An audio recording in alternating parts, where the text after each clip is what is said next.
Welcome back to my video commentary of Marathon Phoenix. This is Ryoko TK, and you are watching episode 4. We'll be talking about the level of the Bistro Math. This is the last level of the first chapter of Phoenix. As you can see, it is a big, 4 spaceship kind of level. I was asked between filming a couple episodes to take some time at the beginning to talk about the actual objective of the level. So, real briefly, as you can see, this is like an assault on a 4-ship kind of level, and the objective is to reach a couple of coolant piping mechanisms and shut them down to damage the ship or some such. As this is the last level of the chapter, I'm using it as sort of like a big battle level, and that's kind of its purpose in the plot. So rather than your usual 4-ship levels, which are usually, they tend to be kind of a little more claustrophobic, a little darker, a little moodier, this one goes for big spaces.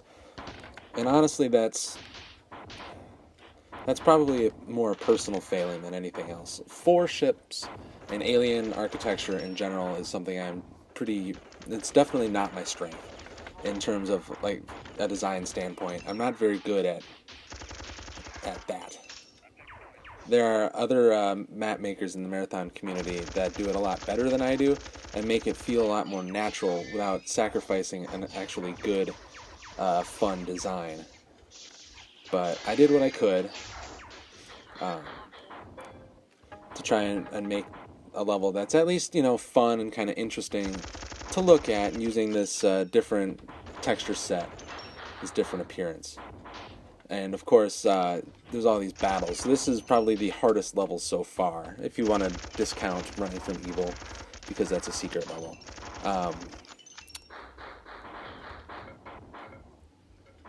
I guess briefly, I'm gonna talk about the weapons so far. The weapon design in Phoenix is something that I think is one of its strongest points. The way that the weapons are balanced against each other means that all of the guns have a use. They have a niche. You might not use them all the time, but there's definitely situations where each weapon has its own advantages or disadvantages, and you have to take that into consideration.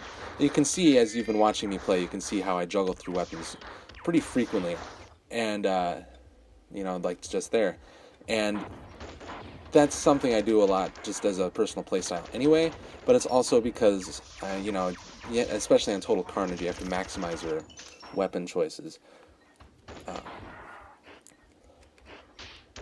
The main 3 weapons, like the workhorse weapons, are the Imperials, which you're seeing right now, the fusion cannon, and the assault rifle.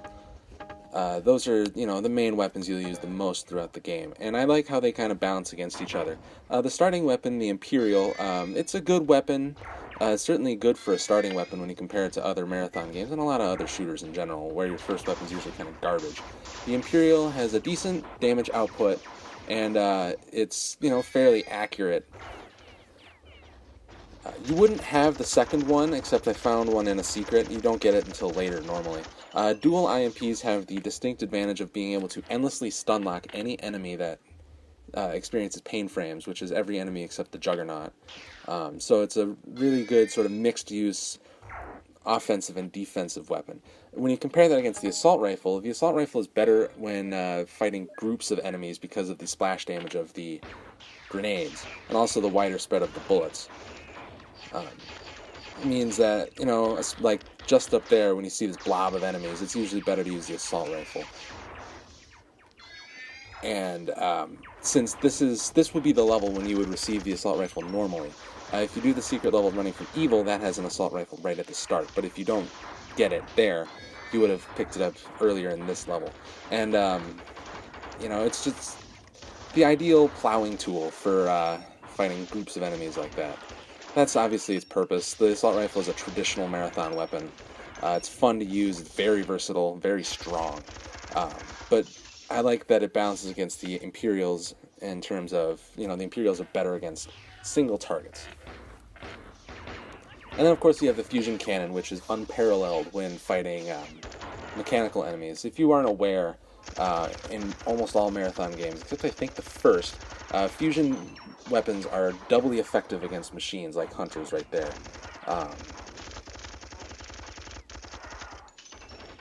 so, fusion pistol, or fusion cannon in this game, not great against the lesser enemies, like the enforcers and the troopers, but against like cyborgs, which have a lot of health, the fusion cannon puts them down to size very effectively.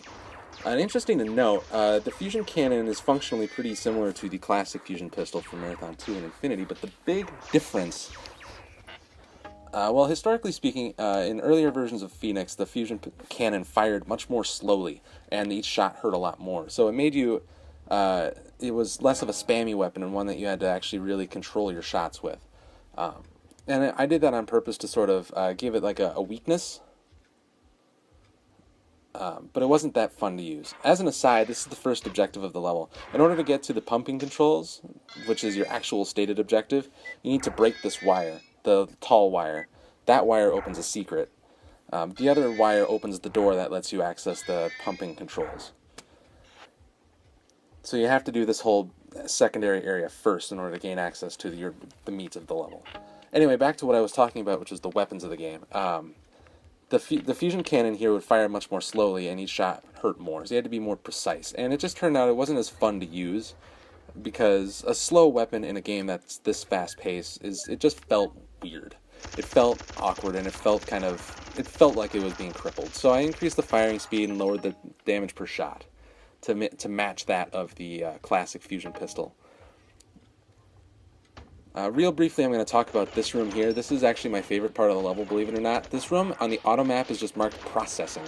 And right behind those two doors is the access to your objective, the pumping controls. But you have to get through this sort of, this battle, this trap, in order to get there. It's maybe not the cleverest trap in the world, but I like how it's set up. I like how the narrow space and the height advantage actually makes these fighters pretty threatening. It makes this a pretty challenging fight. It's short. It's already over. You can leave and go back to the recharger, and you're already good to go again. But it's a fun sort of mini event. I think it's just kind of the only set piece in this level that's actually done really well. The other two big battles are okay, but nothing too fancy. Anyway. Back to the fusion cannon here. The only difference that this weapon has compared to the old fusion pistol is the charge shot is actually really, really powerful, much more powerful than it used to be. And so that's kind of its other advantage. And you'll see me use the charge shot on the fusion cannon a lot more in future levels, because it's very powerful against one specific enemy that's pretty common.